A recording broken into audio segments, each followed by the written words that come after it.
Olá a todos, esta é mais uma aula do componente curricular Meteorologia e Climatologia da Universidade Federal do Sul da Bahia. Meu nome é João Batista e sou professor desse componente. Na aula de hoje, a gente vai falar um pouquinho sobre movimentos atmosféricos e a circulação geral da atmosfera. Na atmosfera, nós temos quatro principais forças desses movimentos atmosféricos, que regem os movimentos atmosféricos. Seriam a energia gravitacional, força gravitacional, o gradiente de pressão, a fricção, o atrito que tem o movimento em relação à superfície, e a força de Coriolis.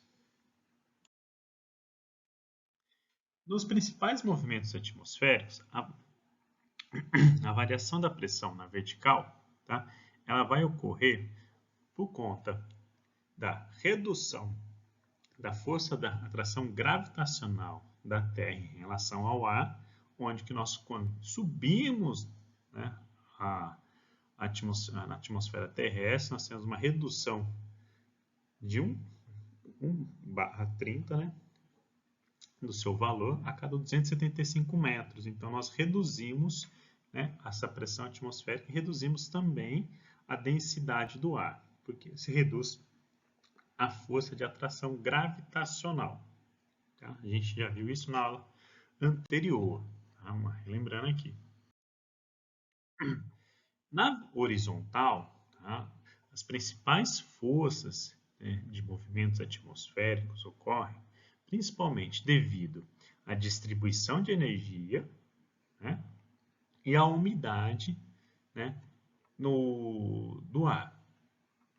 O aquecimento do ar ele vai conduzir um aumento da energia cinética, o que vai produzir um aumento do número de choques das moléculas entre si, o que vai ocasionar um maior distanciamento entre as moléculas. Causando distanciamento, ocorre uma expansão desse ar.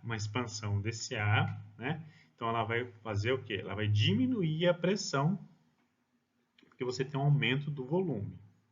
Esse aumento do volume, nós iremos ocasionar o quê? Uma região de baixa pressão aí, tá? Ao contrário, quando nós temos um resfriamento do ar, as moléculas perdem seus movimentos cinéticos, tendem a ficar mais próximas umas das outras, então elas tendem a diminuir o choque e tendem a aumentar a densidade do ar, caracterizando um aumento da pressão. Então, em tese, locais onde você tem aumento de temperatura ou aquecimento do ar, você vai reduzir a sua pressão, vai ter uma zona de baixa pressão. Locais onde você tem um resfriamento do ar ou uma zona mais fria, você tem uma alta pressão atmosférica.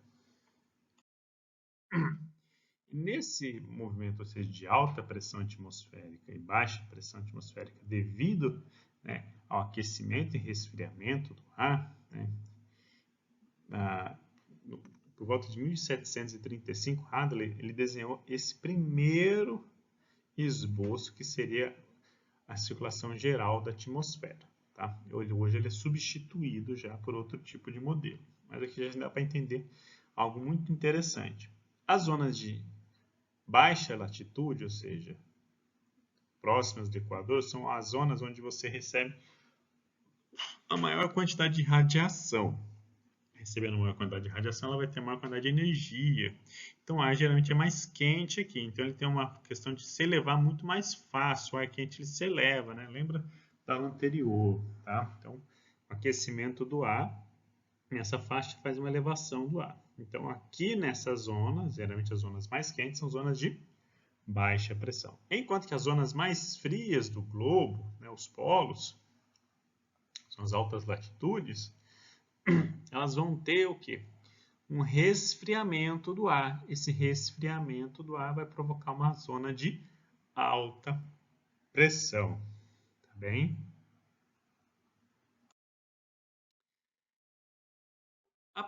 Outra variação também que ocorre da pressão atmosférica é devido à umidade. Se a gente considerar dois volumes iguais de ar, um seco e um úmido, O ar úmido ele vai ter uma menor densidade. Por quê? Porque o volume, a densidade da água, ela é menor que a densidade do ar seco. Em tese, então, um ar seco ele tem uma maior pressão, locais de maior pressão, do que um ar úmido, que é uma região mais de baixa pressão. Tá? Dessas duas considerações anteriores, a gente pode definir o quê?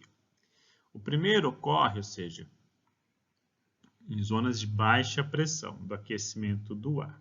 Né? Ou seja, locais onde nós temos esse ar úmido, né, ele vai ser, você provoca um aquecimento do ar e vai favorecer esse ar úmido a ascender nas camadas da atmosférica. Esse movimento de levar o ar úmido às camadas mais elevadas da troposfera, né, vai provocar um resfriamento adiabático, né, ou seja, um resfriamento por queda de pressão.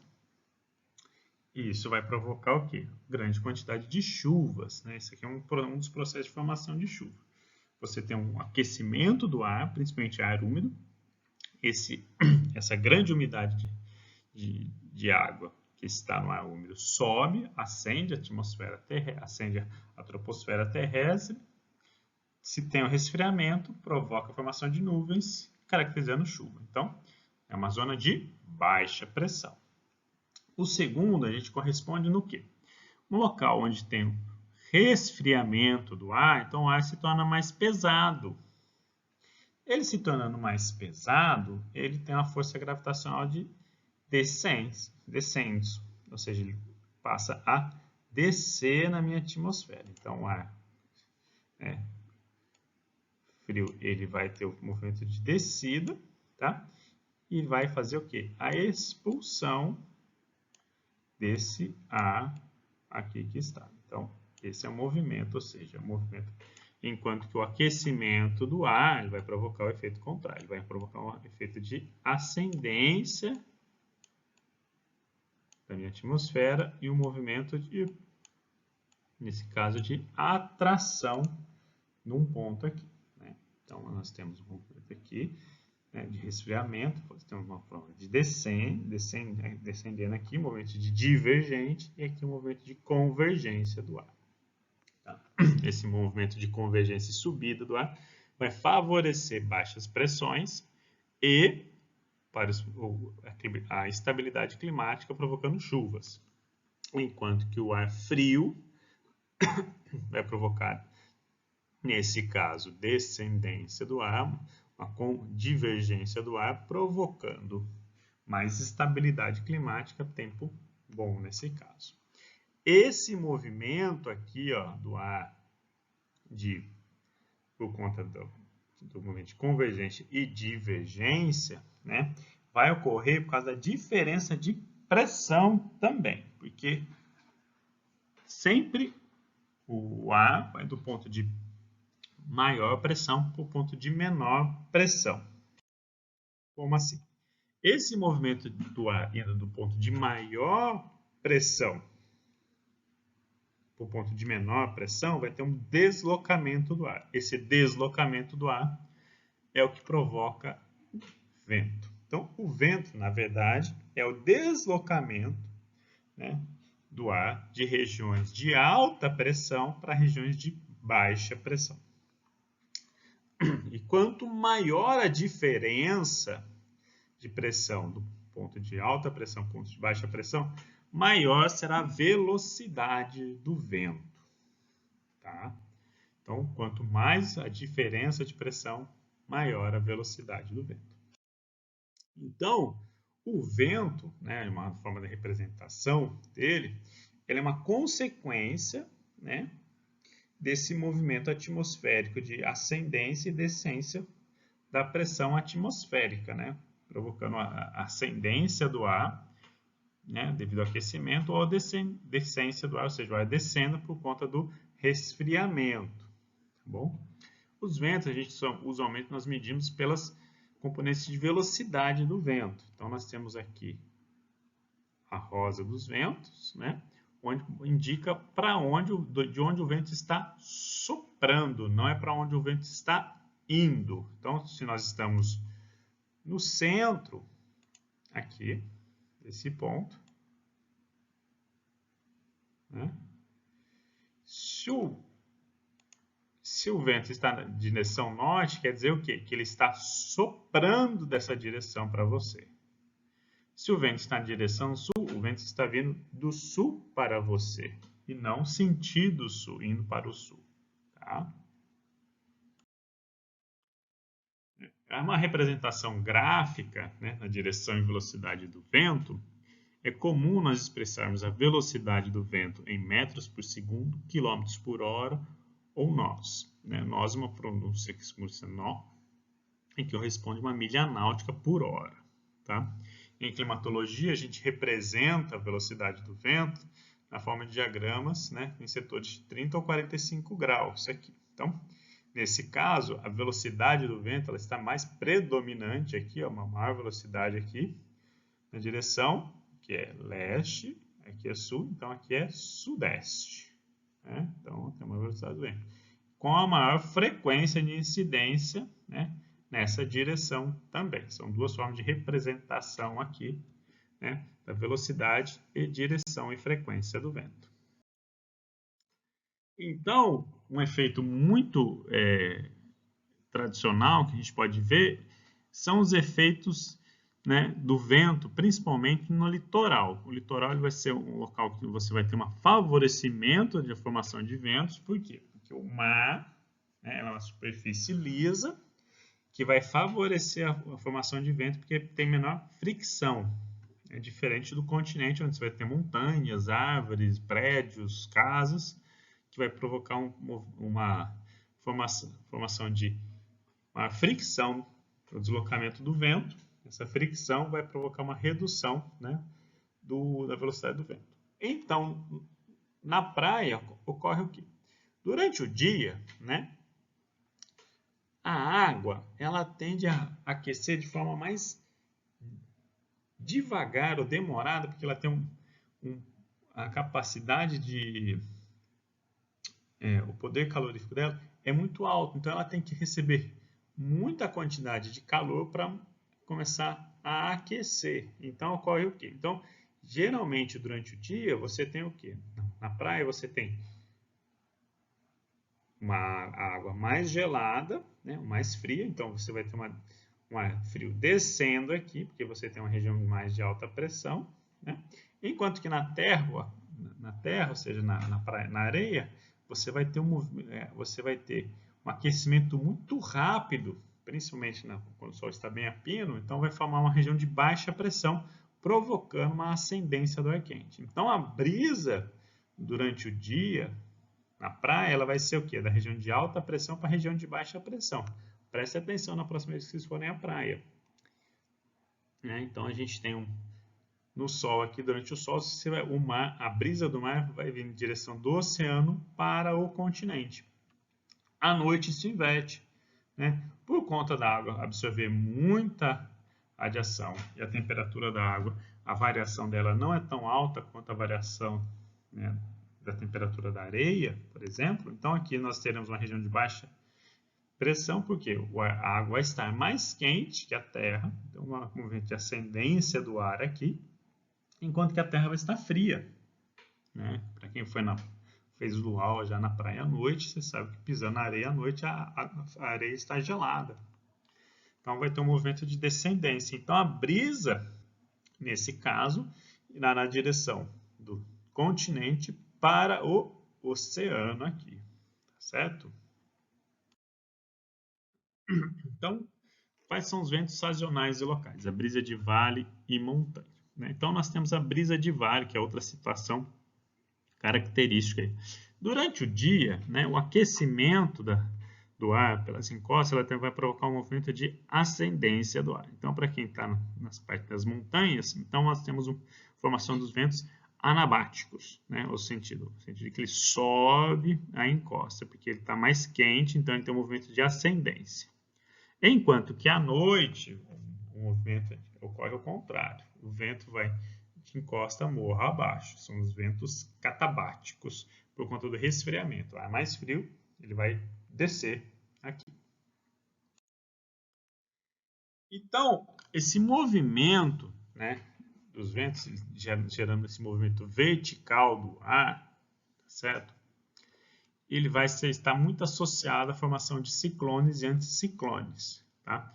Então, na região de baixa pressão aqui, movimento de ascendência do ar, nós teremos ventos convergentes aqui. Esses movimentos convergentes aqui vão favorecer a formação de ciclones, né? Ou seja, você está favorecendo o acúmulo aqui de umidade, né?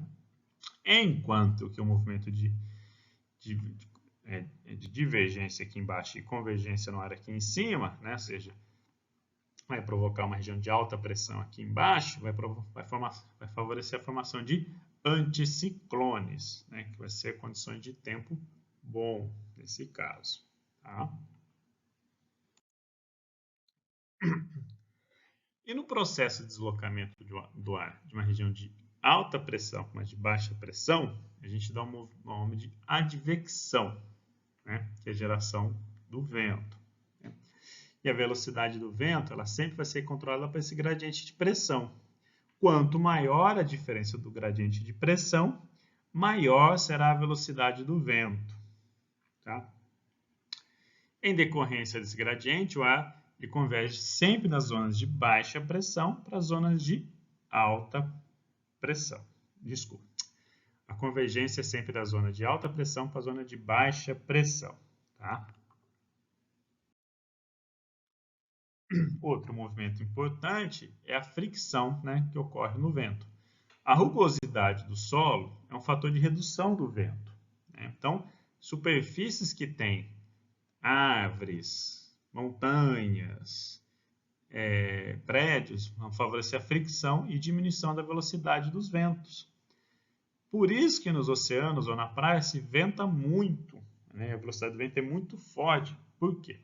Porque os oceanos eles têm uma grande homogeneidade da sua superfície, ou seja, uma superfície lisa, onde vai favorecer, né, a formação de ventos e não vai ter um movimento tão forte de fricção dele, diferente de regiões do continente. Um outro efeito atmosférico muito importante é o efeito Coriolis. Né? Além da fricção, né, do deslocamento do ar pelo vento, né? Então nós temos o efeito chamado efeito Coriolis, que é causado principalmente, né, pela rotação da Terra. Né? E a escala se manifesta em grande escala espacial, em pequenas escalas não. Tá? Se a Terra fosse estática, então ela não tivesse movimento de rotação, então se eu saísse, por exemplo, do meu polo sul, né, indo em direção ao Equador, o movimento seria esse, se a Terra fosse estática. Porém, a Terra não é estática. Ela tem um movimento de rotação. Esse movimento de rotação vai provocar um deslocamento, né, aqui. Vamos lá ver, então, como é que isso ocorre. Então, o que é o efeito Coriolis? Então, imagina estando no Polo Sul aqui. Então, eu vou aqui, ó, sair do Polo Sul, né? Vou pensando aqui, eu estou saindo de avião, indo em direção aqui ao continente africano. Se eu for em linha reta, tá? Vai acontecer o quê? Eu vou fazer esse movimento aqui. Por quê? Porque a Terra está rotacionando para esse lado aqui, ó. A rotação da Terra desse lado aqui. Então, eu vou ter um deslocamento para a minha esquerda, tá? E isso vai ocorrer também com os ventos. O vento está soprando da região de alta pressão, que são os polos, para regiões de baixa pressão, que são as regiões dos trópicos, né? Então, vai ter esse movimento aqui de deslocamento do ar para a minha esquerda, né? Enquanto no Polo Norte, imagina no Polo Norte aqui, só que a visão está ao contrário, você tem que estar mais ou menos em cima do Polo Norte olhando para baixo. Então a gente tem que imaginar ao contrário. Então o deslocamento ocorre para a minha direita, tá? Lembrando que eu tenho que me posicionar aqui e virar e me olhar aqui do Polo Norte para baixo. Então, o deslocamento que eu vou ter aqui, ao invés de seguir uma linha reta, eu vou ter um deslocamento para a minha direita no meu movimento aqui. Tá? Então, sempre no hemisfério sul, o vento vai ser defletido para a minha esquerda, enquanto no hemisfério norte, o vento é defletido para a direita. E isso vai formar, né, provocar a formação de ciclones. Tá? Esse movimento do ar, ou seja, uma região de alta pressão aqui, nesse caso, vai formar a formação de anticiclones, ou seja, vai expulsar o ar dessa localidade aqui na forma de rotação. Porém, se for uma região de baixa pressão, né, o ar vai vir aqui, ó, e vai atrair para o centro aqui. Como tem o efeito Coriolis, não vai ser só uma seta vindo, ele vai ser uma seta deslocando. Por isso que tem essa formação aqui em espiral, por conta do efeito Coriolis. Né? As formações dos ciclones ocorrem por conta do efeito Coriolis, ou seja, região de baixa pressão, recebendo essa zona de convergência do ar aí. Então, vai ocorrer o quê? E por conta do efeito Coriolis, né, deslocamento, nós teremos a formação dessa espiral do ciclone aí. Então, como ocorre a circulação geral da atmosfera? Como eu tinha falado para vocês, Hadley desenhou esse primeiro modelo, né, em 1735, né, colocando 2 células somente aqui. E ele acreditava que isso funcionava dessa forma. Tá? Porém, estudos mais recentes, né, foram visto que o modelo proposto por Rossby em 1941 propõe o quê? Que nós não temos só duas únicas células de Hadley, e sim 4 células de Hadley aqui, bem grandes. Né? 4 não, 6. Então, nós temos o quê? Nós temos a região do Equador aqui, que é uma região quente, uma zona de baixa pressão, que nós teremos uma convergência do ar aqui. Então, o ar está vindo para essa região de convergência aqui, né? Deslocamento, lembra-se que para a minha esquerda aqui, por conta do efeito Coriolis. E para a minha direita, no hemisfério norte, para o Equador, aqui. E nós iremos chamar essa zona de convergência intertropical. Então, nós temos ou seja, uma concentração de ar aqui por conta desse movimento. Tá? Esse ar que está aqui, ele vai estar mais quente, então ele vai ter um movimento de ascendência aqui. Ascendência. E ele vai ocorrer o quê? Ele vai ter um resfriamento, né, aqui em cima da atmosfera, e vai descer de forma mais fria e seca aqui na região dos trópicos de Capricórnio e trópico de Câncer. Tá? Esses 2 trópicos serão muito importantes. Por quê? Nos 2 trópicos tem grandes formações de deserto, porque o ar, quando ele desce aqui, ele desce um ar seco. Então, as zonas onde estão os trópicos de Câncer e trópico de Capricórnio se encontram os principais desertos do planeta. Tá? Esse movimento de resfriamento, né, ou seja, ele vai provocar um movimento de divergência aqui, jogando o ar para uma região mais fria ainda, que é o dos polos. Essa região dos polos vai fazer um movimento de barreira e fazer subir o movimento aqui de ascendência do ar. Então, nós temos aqui um exemplo de movimento aqui, nesse caso, né, ele está na forma circular aqui, tá? Um modelo. Então, vamos ver um modelo um pouco mais simples para explicar isso aqui. Então, um movimento de circulação geral da atmosfera, onde foi pego o globo, foi desenhada uma linha reta aqui do globo aqui. Tá? A Terra não é plana não, pelo amor de Deus, tá bom? É só para representar de forma mais fácil. Então, na latitude 0 graus, né, ou seja, latitude do Equador, nós temos uma formação de baixa pressão aqui. O B significa baixa pressão. Então, nós temos um movimento do quê? De convergência do ar nesse ponto aqui. Como aqui recebe muita radiação, nós temos um movimento muito forte de subida do ar aqui. Né? Esse movimento de subida do ar, principalmente um ar quente e úmido.